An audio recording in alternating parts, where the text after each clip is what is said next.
Salut à toutes et à tous, c'est Mathéo et j'espère que vous allez bien. On se retrouve dans cette nouvelle vidéo aujourd'hui. Dans mes bureaux, je vais vous présenter un petit peu mon organisation. C'est une vidéo que beaucoup de personnes m'ont demandé. Mathéo, comment tu fais pour t'organiser en interne? Comment tu gères tes projets?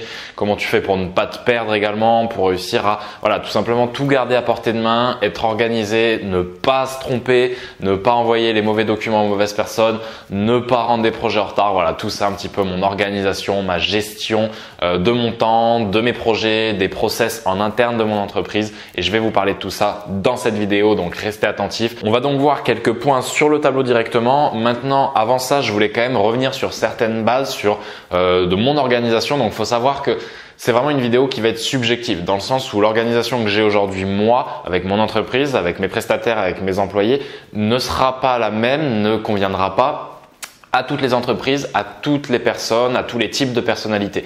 Donc prenez du recul sur ce que je vais vous dire également et essayez d'analyser vous-même ce qui vous correspondrait le plus. Maintenant, je vous donne une méthode, c'est la mienne, ça n'engage que moi, c'est celle qui me va, c'est celle que j'ai galéré à trouver, sur laquelle je me suis arrêté 2 ans après avoir cherché à droite à gauche des méthodes d'organisation, de productivité, de gestion de projet. Donc je voulais, comme je vous l'ai dit au début de vidéo, vous la partager aujourd'hui avec vous, vous évoquer quelques points qui me semblent importants. Premier petit point que je voulais faire avec vous, il est important de mettre en place des processus. Moi, c'est quelque chose que j'adore. J'en parlais il y a pas longtemps avec un ami, mais il me disait qu'est-ce que t'aimes réellement dans le marketing? Et je lui disais, je crois qu'en fait, c'est le process.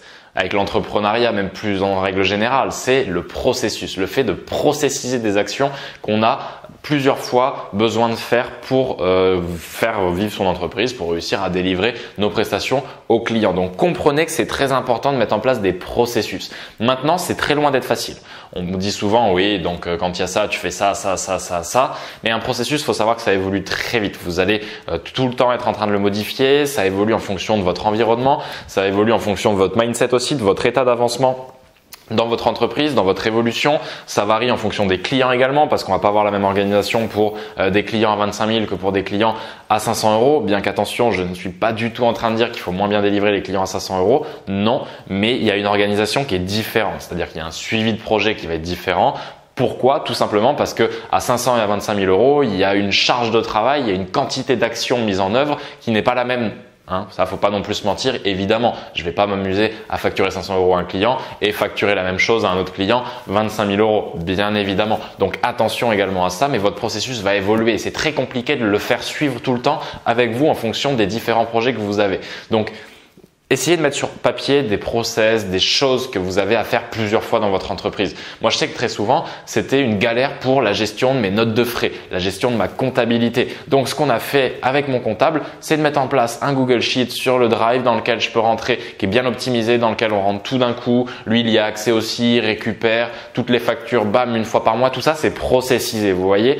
Maintenant, au même titre que quand un client rentre, par exemple, je sais exactement ce qu'il y a à faire. C'est-à-dire que tous les clients aujourd'hui, quelle que soit la prestation, on va commencer par une première phase d'immersion que je vous ai présentée dans une autre vidéo. Donc, n'hésitez pas à aller les voir. Il y a une petite pastille qui s'affiche avec le lien de la vidéo. Et j'ai mis en place du coup une fiche de poste entre guillemets, une fiche de process qui me permet de savoir exactement ce que j'ai à faire. Mais pourquoi je fais ça? D'une part, pour être plus clair moi avec moi-même dans ma tête, pour savoir exactement, pour ne rien oublier, pour être le plus performant possible, mais également quand on a des prestataires ou quand on a des salariés, pour pouvoir faciliter la formation de la personne qui vient de rejoindre l'équipe. Tout simplement, regardez la grande restauration. Les chaînes, les grands fast-food. Je suis pas du tout fan. C'est pas du tout l'image que je veux cataloguer et que je veux transmettre, l'image des fast-food, loin de là. Mais il y a quelque chose sur lequel par contre ils sont très performants et qu'on ne peut pas leur enlever, c'est leur process. Quelqu'un aujourd'hui qui n'a jamais bossé à McDo, jamais bossé à KFC pour ne citer que, peut arriver en cuisine et peut savoir ce qu'il y a à faire. Pourquoi? Parce qu'il y a des fiches de poste partout devant leurs yeux et n'importe quel imbécile sorti du fin fond de la campagne est capable d'arriver et de faire ce qu'il faut faire pour faire tourner l'établissement. Donc ça, c'est très important et vous êtes obligé de faciliter votre formation, faciliter la formation de vos employés en faisant ça. Pourquoi? Parce que vous allez gagner énormément de temps et le temps, j'aime pas trop cette expression, mais bon, le temps, c'est quand même de l'argent. Vous pouvez le passer sur d'autres actions à plus forte valeur ajoutée qui vous permettront, vous, encore une fois, de passer au niveau supérieur et de rester dans votre zone de génie, la zone dans laquelle vous êtes le plus performant. Maintenant, on va rentrer concrètement dans mon organisation. Comment je fais pour gérer mon entreprise? Donc, premièrement, chose très importante, s'il vous plaît, dissocier dans votre entreprise la partie commerciale de la partie opérationnelle. Donc, de la partie livraison de votre prestation, de votre produit fini à votre client. Moi déjà, tout simplement dans le process commercial, j'aime tenir une pipeline commerciale. Donc qu'est-ce qu'une pipeline commerciale? C'est une pipeline dans laquelle je mets tous mes prospects et leur état d'avancement dans mon process com. Donc c'est-à-dire aujourd'hui, je sais que moi quand je vais voir un client, il y a un premier rendez-vous, il y a un second rendez-vous, signature du contrat, paiement de la prestation et ensuite on enchaîne sur la délivrabilité. Donc on passe dans l'autre sphère. Mais déjà dans cette première sphère, il y a plusieurs étapes et il y a plusieurs étapes à réussir à faire passer à son prospect. Et donc pour ça, je veux réussir à garder la main sur les différents prospects parce que vous allez voir quand vous avez 1, 2 prospects, ça reste gérable. Vous pouvez le marquer sur un bout de papier, le garder dans la tête. Mais quand vous arrivez à 10, 15 prospects en même temps que vous avez démarché, à qui vous avez envoyé des devis, des propositions, avec qui vous avez rendez-vous, il y a un moment où vous pétez les plombs et vous savez plus du tout où vous en êtes. Et ça, c'est quelque chose que je n'aime pas du tout. Il faut savoir que dans toutes mes méthodes d'organisation, il y a un mot d'ordre, c'est la traçabilité et la clarté. Je veux que tout soit clair, je veux que tout soit carré à toutes les étapes dans mon entreprise, que ce soit au niveau de mes projets, que ce soit au niveau de mes prospects, que ce soit au niveau de ma comptabilité, à tous les niveaux, je veux que ce soit carré, bien organisé et que n'importe qui arrive soit capable de comprendre ce qui se passe. Donc, il faut vraiment avec ça faire un effort de clarté. Moi, en tout cas, ça n'engage que moi et c'est ma vision. Mais comme je vous l'ai dit, dans mon pipeline commercial, j'ai plusieurs colonnes, donc de la phase prise de contact jusqu'à la phase et client. Voilà, ça me permet tout simplement dans chaque colonne de mettre le nom des prospects que j'ai et leur état d'avancement. Donc par exemple, si j'ai fait une proposition, je décale la petite fiche dans proposition effectuée, devis envoyé, facture réglée, contrat signé, prestation commencée. Voilà, tout simplement, je mets toutes les étapes avant la prestation qui me permettent de suivre exactement mon pipeline commercial et qui me permet également de penser à relancer telle ou telle personne qui a une étape stratégique. Par exemple, quand on a envoyé la proposition, qu'on n'a pas encore envoyé forcément le devis ou qu'on a fait la proposition, qu'on a envoyé le devis mais qui n'a pas encore répondu. Là, voilà, c'est des phases stratégiques, c'est des points clés sur lesquels il faut ne pas hésiter à relancer également et à faire un process de follow-up. Donc, c'est encore le follow-up, c'est processisé. Il y a plusieurs messages qui sont programmés à J+1, J+2 de manière à relancer le prospect. Tout simplement. Donc là voilà, c'est un premier outil, une première phase de mon business que j'ai essayé de processiser et d'organiser vraiment à mon goût. Donc ça, c'est une méthode qui fonctionne très bien pour moi et que vous pouvez essayer d'implémenter également dans votre business. Maintenant, deuxième point qui va rejoindre un petit peu ce premier, j'aime bien également garder un process, garder une pipeline de prospection.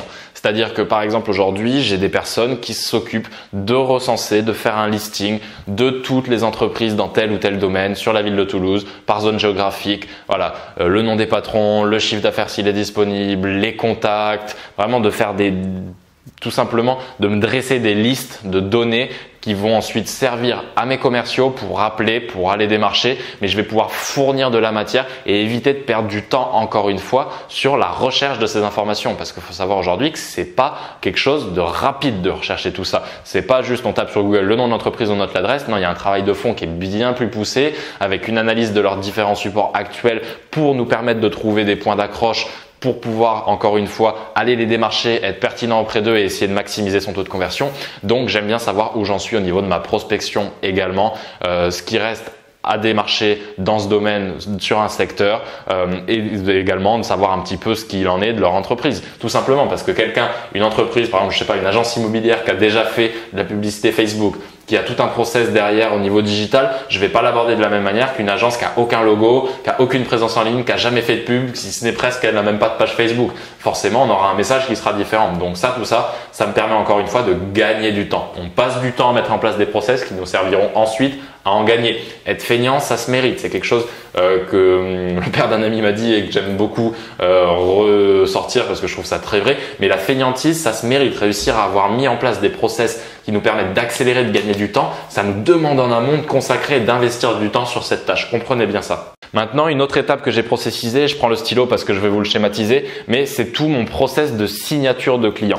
C'est-à-dire qu'à partir d'un moment où il y a eu une prise de contact, le but, c'est de faire une proposition à ce client. Donc, une proposition sur un rendez-vous numéro 1, par exemple, de manière à pouvoir ici, en fait, je ne devrais même pas marquer proposition, mais je devrais marquer rendez-vous numéro 1. Ici, le but, c'est d'obtenir les besoins, les interrogations, les problèmes que se pose l'entreprise. Donc ici, on va poser énormément de questions de manière à avoir une idée de ce qu'on va pouvoir proposer ensuite, de ce qui aura découlé de ce premier rendez-vous. Parce qu'on ne va pas proposer, comme je vous l'ai dit sur des précédentes vidéos, les mêmes prestations à tout le monde. Donc c'est très important de comprendre aussi qu'on fait du sur-mesure et que sans ces questions, on ne peut pas faire une proposition justement sur mesure qu'on va ici faire donc en rendez-vous numéro 2. Donc le rendez-vous numéro 2, c'est la présentation, la proposition commerciale de ce que vous voulez faire pour l'entreprise. Très important également. Pourquoi? Aujourd'hui, ici, là, c'est ce qui va servir, c'est ce que vous allez mettre en place ensuite pour pouvoir répondre à ces besoins et résoudre les problèmes auxquels l'entreprise se confronte aujourd'hui. Donc la proposition personnalisée doit découler des informations que vous avez tirées sur ce rendez-vous numéro 1. Ici se passe également quelque chose d'intéressant, il y a le closing, la phase de fermeture de votre rendez-vous tout simplement, donc signature du contrat à proprement parler. Donc là, de cette proposition découle un devis. Donc aujourd'hui, voilà, monsieur, je vous ai présenté ce que je pouvais vous mettre en place, tac, tac, tac, tac, tac, dans l'objectif de résoudre tel besoin, tel problème. Voici la tarification que j'ai faite, voici le devis qui émane de cette proposition. Donc ici, on va pouvoir faire le devis. Le but est d'avoir une signature directe du devis par votre client.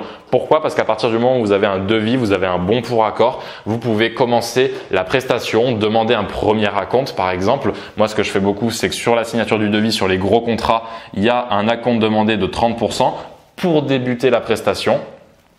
Donc là, ici, on envoie une première facture d'acompte, ce qui s'appelle, voilà, tout simplement, donc pour facturer, pour justifier la sortie d'argent que va avoir à générer le client pour votre prestation. On fait la prestation ici, donc là ici il y a la prestation, je ne vais pas vous le dessiner, et à la fin de la prestation, une fois que vous avez terminé ce que vous aviez proposé, où vous fixez, voilà, tout simplement, vous faites vous-même votre ventilation dans le contrat que vous faites signer également ici avant le début de la prestation, avant le paiement de l'acompte, après la signature du devis, il faut aussi faire signer un contrat.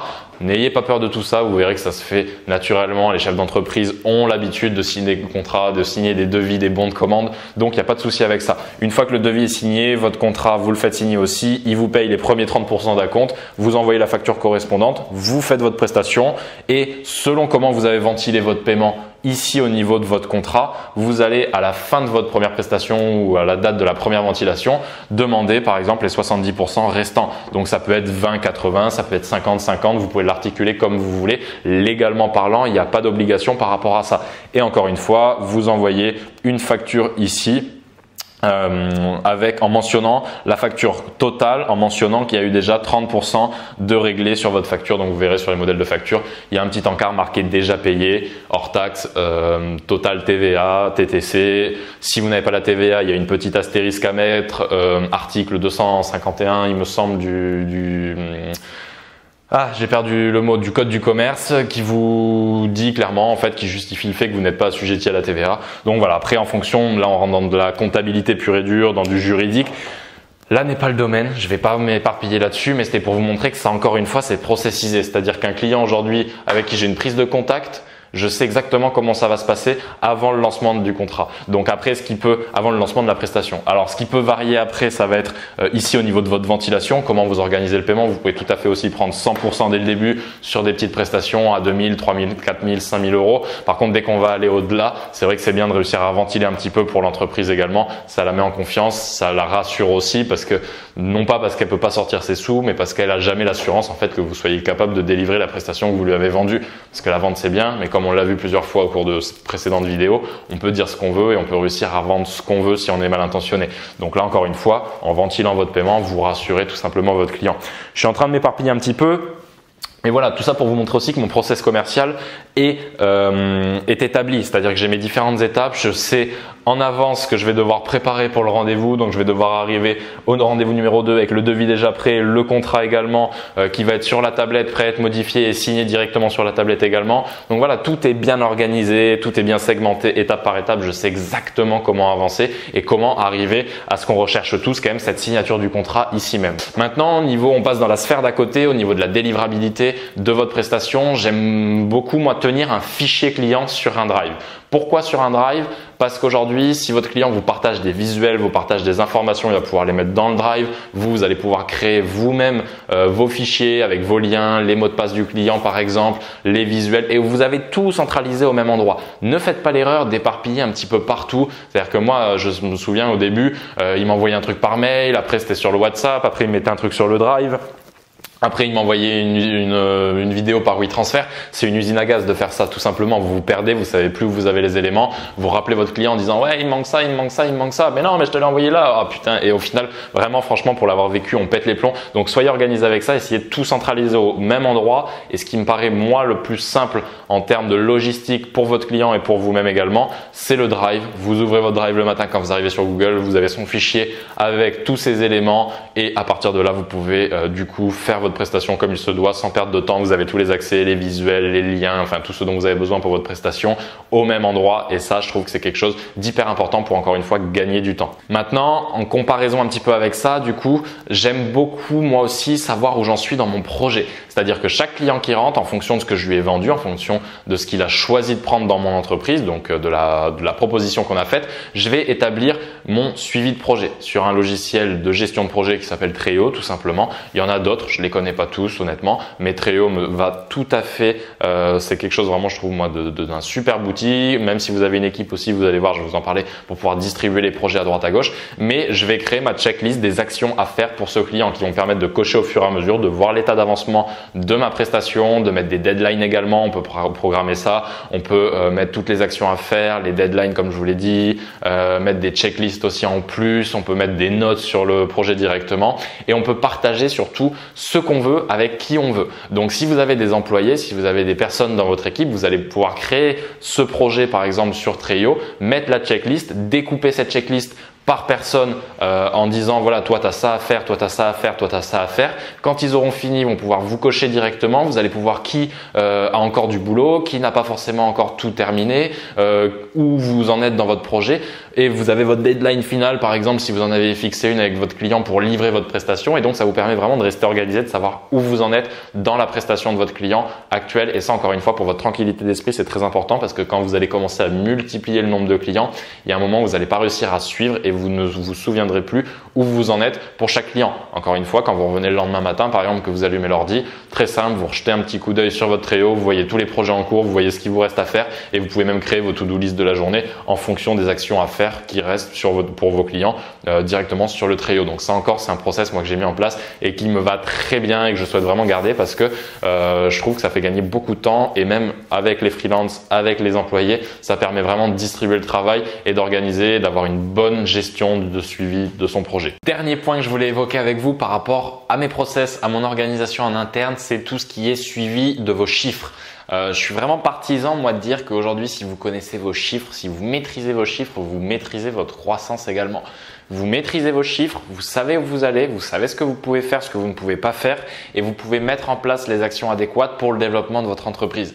Donc très important, moi tout ce qui est note de frais, tout ce qui est facture émise, facture reçue, combien de TVA j'ai collecté, combien de TVA j'ai déductible, combien de chiffre d'affaires, qu'est-ce qui est sorti, qu'est-ce qui est rentré, qu'est-ce qui rentrera le prochain mois, qu'est-ce qui sortira le prochain mois. J'aime bien avoir une visibilité, une prévisibilité, surtout c'est très important, sur quelques jours, quelques semaines et même quelques mois, de manière à pouvoir anticiper et faire des actions, mettre en place des actions qui vont me permettre de développer mon entreprise. Donc encore une fois, aujourd'hui, si vous savez que vous voulez employer quelqu'un, que vous voulez rajouter quelqu'un dans votre équipe, que vous allez vous rajouter une masse salariale sur le dos, il faut l'anticiper, il faut la prévoir et savoir par exemple que pendant 2-3 mois, vous allez avoir du récurrent, vous allez avoir quelques clients qui vont vous payer un forfait mensuel qui vous assurera de pouvoir payer cette personne, ce salarié, ce prestataire, cet employé CDI, CDD comme vous voulez, mais qui vous permettra d'avoir une prévisibilité sur votre entreprise, sur vos chiffres, de manière à pouvoir développer votre entreprise sereinement, d'une manière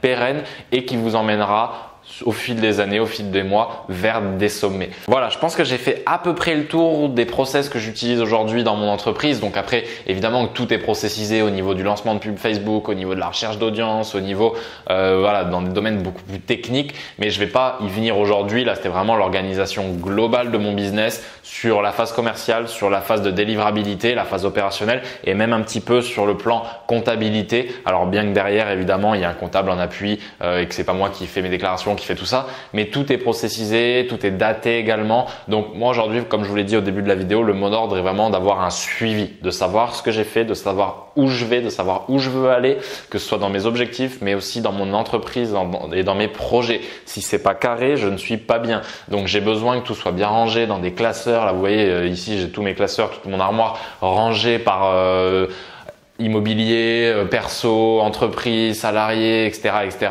J'ai vraiment tous les classeurs qui me permettent de savoir où j'en suis, d'avoir tous les documents à portée de main, tous les drives sur lesquels j'ai tous les identifiants clients, j'ai toute leur base de données, j'ai tous les visuels, j'ai tout ça et qui me permet vraiment de savoir que tout est à sa place et d'être serein et de me concentrer pleinement sur l'évolution de mon business. J'espère que cette petite vidéo vous a plu. Si c'est le cas, n'hésitez pas à me le dire dans les commentaires, à me faire vos suggestions également pour les prochaines vidéos si vous avez des sujets spécifiques que vous avez envie que je traite.